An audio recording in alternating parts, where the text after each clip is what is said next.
Mr. Speaker, ladies and gentlemen, we are so delighted that Dr. Anita Sands has travelled from New York City to be our guest speaker today.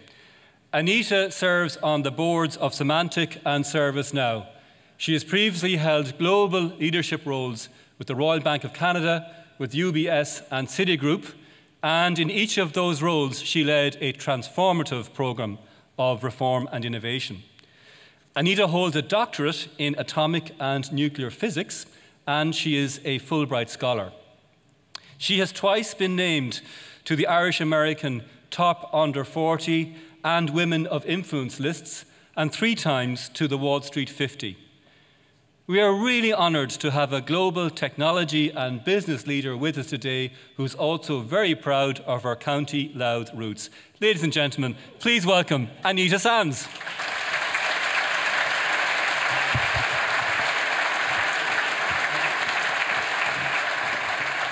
Yes, indeed, loud and proud. When I heard that Sam Maguire was here, I said, Jesus, coming from Louth, I better get my hands on it. I might never see it again. Now, Mr. Speaker, you did mention yesterday that you were hoping Bono would show up for your trip. Unfortunately, he wasn't available to be your warm-up act, so you're stuck with me.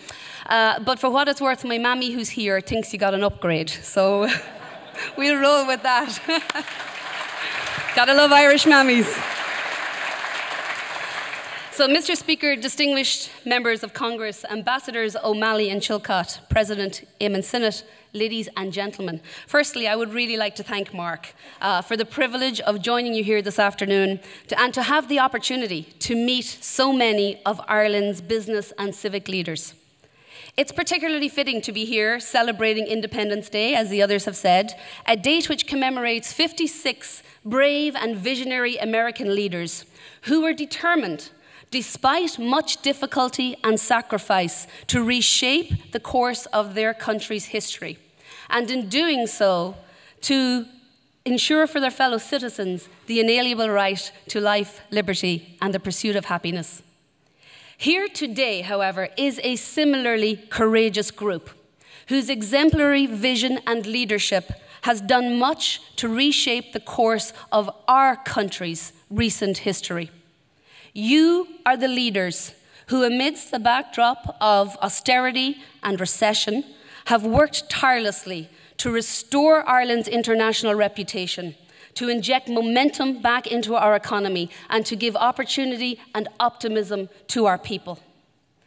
While the recent past has been sobering and remains difficult, you chose, in the words of President McAleese, not to ransack the past for ammunition with which to booby-trap the future.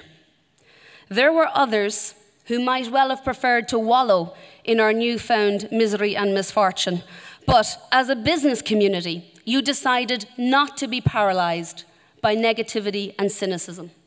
Instead, you faced courageously into the responsibilities these times demand, and thanks to your collective efforts, we will be a country defined by how we got out of the mess and not how we got into it. We have proven that as a nation we can adapt to changing circumstances, and when the world's economy throws us a curveball, we can run a different play. Yes, I definitely mixed up my American sports analogies there, but I hope you've got the gist. Anyway, unlike others, Ireland took the battle to the boardroom and not to the streets. You represented us, people like Eamon, people like Louise, inside your organisations, fighting to keep jobs and investment, even when our competitiveness was lagging and when our economy was uncertain. Getting back on our feet had nothing to do with the luck of the Irish. Instead, it's indicative of our ingenuity and our resourcefulness, and because ordinary Irish citizens were willing to make extraordinary sacrifices, we have defied the odds. It would be a shame for us to re-emerge from all of this without many lessons learned and a distilled wisdom, but it would be a far greater shame, in my opinion, to squander this opportunity to rebrand the country. Finally, to put the postcards of the Shamrocks and the Shillelaghs on the shelf, and to replace the comely maidens at the crossroads with the selfie maidens on Snapchat.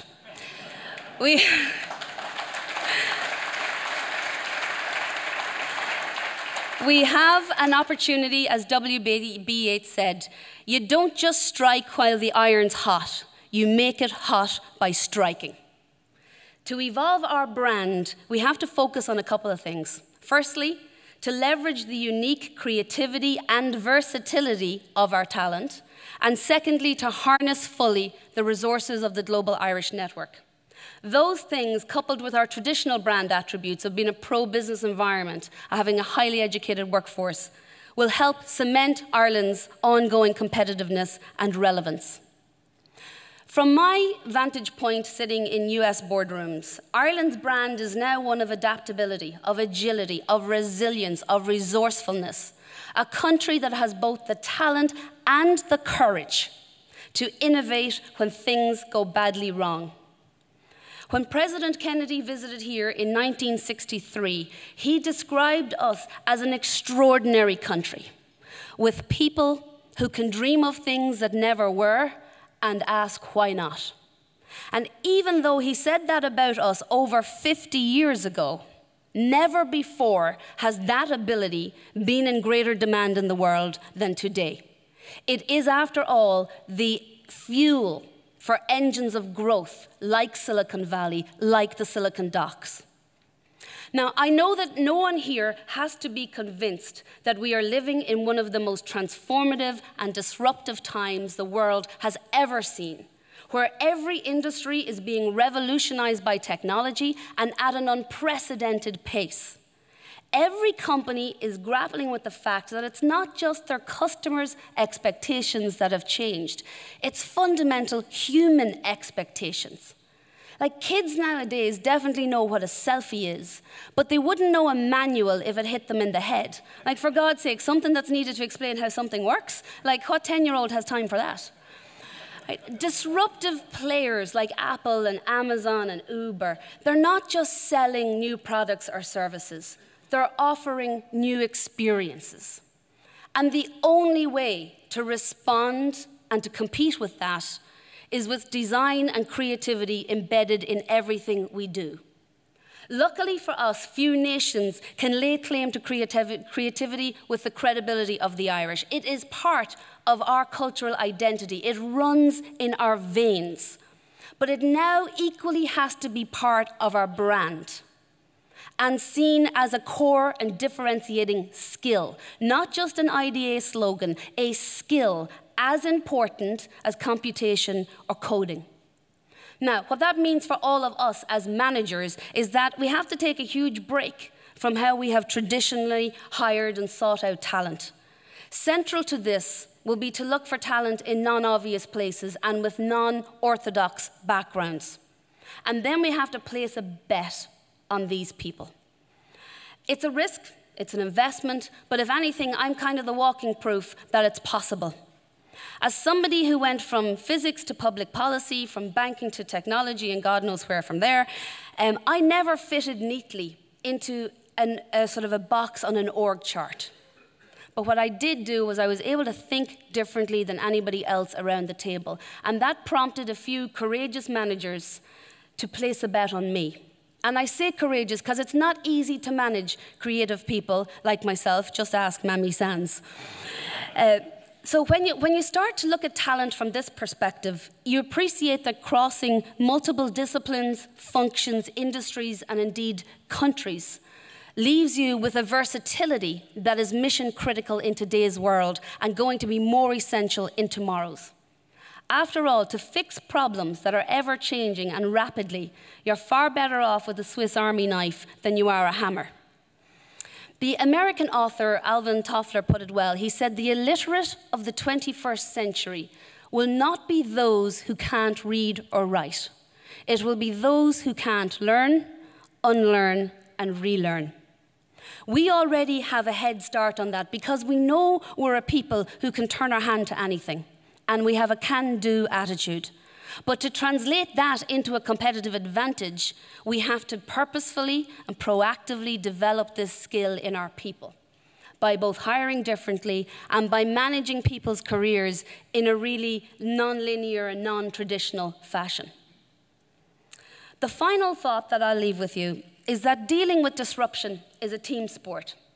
If the economic crisis taught us anything, it's that no island is an island. And as much as we don't suffer change alone, we can't manage it alone either. The most successful companies in the world, companies like Intel, have networks that allow them to source solutions from anywhere in the globe. And the same is true for countries. And this is where we've been dealt a winning hand. For centuries, we've been sharing our talent with the world. I like to think of us as the original social network. With 1 million of us like myself, born in Ireland, living outside the country, and 70 million of us worldwide, I think it's safe to say the Irish have gone fairly viral. But on a more serious note, immigration has always been synonymous with our brand, and in both the distant and the recent past has reflected the economic dynamics of our country, carrying with it a significant social and emotional cost. That said, even as the economy here improves, I'm not sure we're going to see a change to these migration patterns, which were never unique to Ireland, but are now truly a global phenomenon. Nor am I sure we should want to see a change to those patterns. The time has come for us to reframe the paradigm of emigration, to recast it in a positive light, and whilst not ignoring its emotive nature, nevertheless to own it as part of Brand Ireland, because we are not a local brand, we are a global brand. In order to do that, we're going to need a new lexicon, and we're going to have to get rid of some legacy labels. I love what Colin McCann, the Irish author, said at the last Global Irish Forum. He talked about the diaspora as we who are both here and there at the same time. And he called for an intricate reimagining of what it means to be Irish, to create a contemporary Irishness that is agile enough to understand that we can be in more than two places at once. In that context, terms such as exile and immigrant and even diaspora are really no longer fit for purpose. Today's reality is not one where I'm an Irish business leader living abroad and Eamon is an Irish business leader living in Ireland. We are both global business leaders, as likely in this connected world to be stationed in Belfast or Dublin as we are in Dubai or Boston. We have to think of ourselves and reframe the brand as looking at ourselves as nodes on a global network of phenomenal Irish talent. In this regard, Ireland's greatest balance is off our books, not just in our ability to connect, but in the value of our connections. This Irish network which you all belong to is not a dormant thing, and it's not something we should talk about in platitudes. It is a living, active asset, one that kicks into gear quickly when called upon and with ferocious loyalty. Nowhere was that more evident than in Berkeley a few weeks ago. One of our former presidents said that no other nation holds on to its children and its children's children like we do. And you could see that last month. I was in San Francisco that very week. You can see that when our children venture out into the world, they go into the arms of our global Irish family. And when our children stumble or suffer, that Irish family is never more present. In one of our very worst moments, Berkeley was our global Irish family at its very best. It was also at its best here at home on May 22nd. Good job, the Yanks followed suit fairly fast. On that historic day, we showed the world just how inclusive our clan is. The vote for marriage equality reflected perfectly the contemporary and progressive country we've become. And consistent with our new brand, demonstrated A, that we're not afraid of change, and B, that we're not afraid to lead the world in instigating it. Irish eyes were smiling on the four corners of the earth when we saw so many people travelling back as #HomeToVote lit up the Twittersphere. And for those of us who couldn't make it home, we encouraged voters here with #BeMyYes. That is contemporary Ireland. We are far more than just a country. We are a people, and one that is neither defined nor limited by our borders. So when a company makes an investment in Ireland, it is investing in an asset with global reach, influence, and resource. Our special relationship with the United States, evidenced by the presence of Speaker Boehner and members of Congress here today, further enhances our value and our brand, and for that, sir, we are incredibly grateful. The visible and vocal support of organizations like the American Chamber of Commerce equally plays an important part in developing and maintaining our brand. And I really think we should all acknowledge and commend Mark and his team, please, for their stellar work.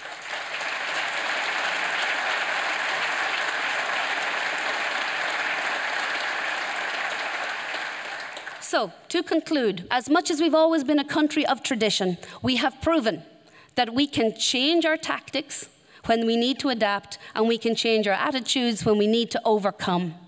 As the leaders of our business community, you have been at the forefront of that change, and you are the custodians of that momentum. I leave you with the words of George Bernard Shaw, who challenged us when he said, "Those who cannot change their minds cannot change anything." I firmly believe that if we think differently about our brand, we can revise the mistakes of our past, we can sustain the momentum of our future, of our present, and we can propel Ireland to great heights in the future. Gura míle maith agaibh go léir, and happy 4th of July. Thank you.